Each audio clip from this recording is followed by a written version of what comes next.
자, 하나의 투자 문제를 두고 두 가지 전략이 맞붙었습니다. 하나는 수십 년 된 학술 이론이고요. 다른 하나는 오랫동안 실전에서 검증된 규칙이죠. 여러분이라면 뭘 선택하시겠어요? 오늘 이 흥미진진한 대결의 승자가 누군지 한번 파헤쳐 보겠습니다. 네, 그래서 오늘 우리가 뭘 살펴볼 거냐면요. 먼저 이 전략들이 대체 어떤 문제를 풀려고 하는 건지 알아보고 도전자 밴드 이론이랑 챔피언 3일 규칙을 차례로 뜯어볼 겁니다. 그리고 이 둘을 비교하는 게 과연 공정한지, 마지막으로 진짜 승자를 가리려면 어떻게 해야 하는지까지 알아보겠습니다. 자, 그럼 먼저 아기 TQ 전략부터 한번 시작해 볼까요? 사실 이 전략뿐만 아니라 수많은 전략들이 공통적으로 골머리를 앓는 문제가 하나 있거든요. 바로 휩소라는 현상입니다. 이걸 채터링이라고도 하고 우리한테는 휩소라는 말로 더 익숙하죠. 매수했다 팔았다 이걸 계속 반복하는데 거래 비용만 계속 쌓이고 수익은 제자리인 정말 답답한 상황이에요. 딱 그거죠. 꽉 막힌 도로에서 엑셀 밟았다 브레이크 밟았다 하는데 결국 한 발짝도 못 나가는 거예요.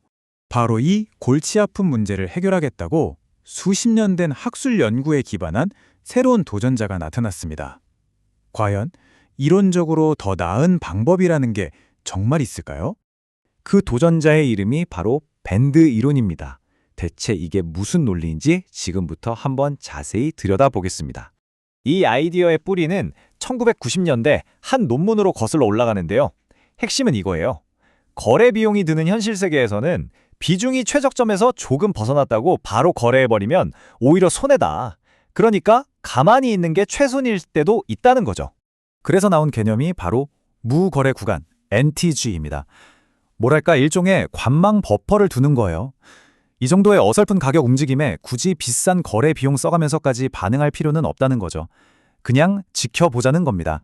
자, 그래서 이 밴드 방식이라는 게 뭐냐면요. 하나의 선으로 매수, 매도 신호를 다 주는 게 아니라 이렇게 두 개의 선을 만드는 거예요.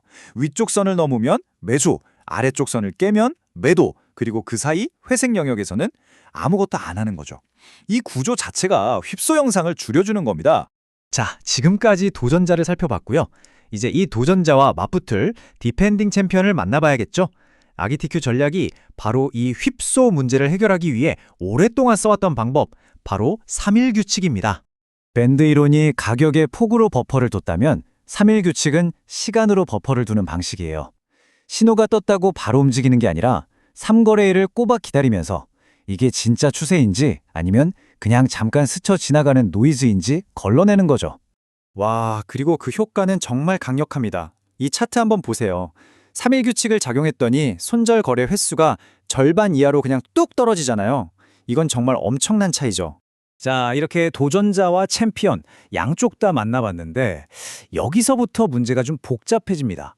과연 이 둘을 이렇게 맞비교하는 게 공정한 걸까요? 자, 이 비교표를 한번 보시죠. 하나는 가격 필터, 다른 하나는 시간 필터, 하나는 이론 기반, 다른 하나는 백테스트 결과 기반. 겉보기엔 완전 달라 보이는데 결정적인 공통점이 하나 있어요. 바로 둘 다 파라미터, 그러니까 어떤 특정 숫자를 우리가 정해줘야 한다는 겁니다.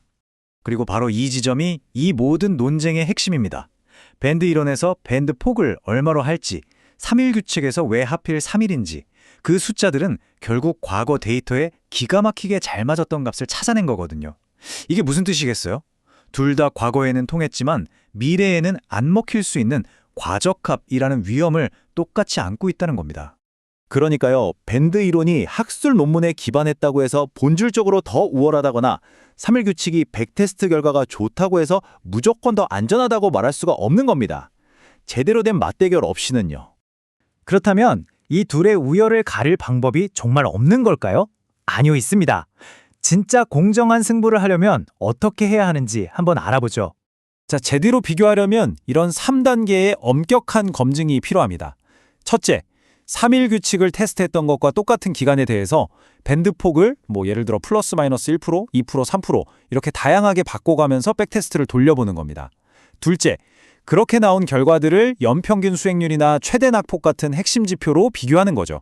그리고 마지막으로 그렇게 해서 찾아낸 최적의 값이 다른 기간에도 잘 통하는지, 그러니까 견고성을 확인하는 단계까지 거쳐야 합니다. 네, 이게 오늘 우리가 기억해야 할 가장 중요한 결론입니다. 이런 객관적인 비교 데이터가 나오기 전까지는요, 섣불리 어느 한쪽이 이겼다고 말할 수가 없는 거예요. 두 방법 다 각자의 장점이 있고 또 파라미터를 잘 골라야 한다는 숙제를 안고 있는 거죠. 결국 이 대결은 우리에게 하나의 질문을 던집니다. 선택의 기로에 섰을 때 여러분은 무엇을 더 신뢰하시겠습니까? 듣기에는 정말 그럴듯하고 설득력 있는 이론인가요? 아니면 비록 특정 기관에만 해당될지라도 실제로 증명된 데이터인가요? 사실 정답은 없습니다. 하지만 이 질문이야말로 모든 투자자가 스스로에게 끊임없이 던져야 할 가장 중요한 질문이 아닐까 싶습니다.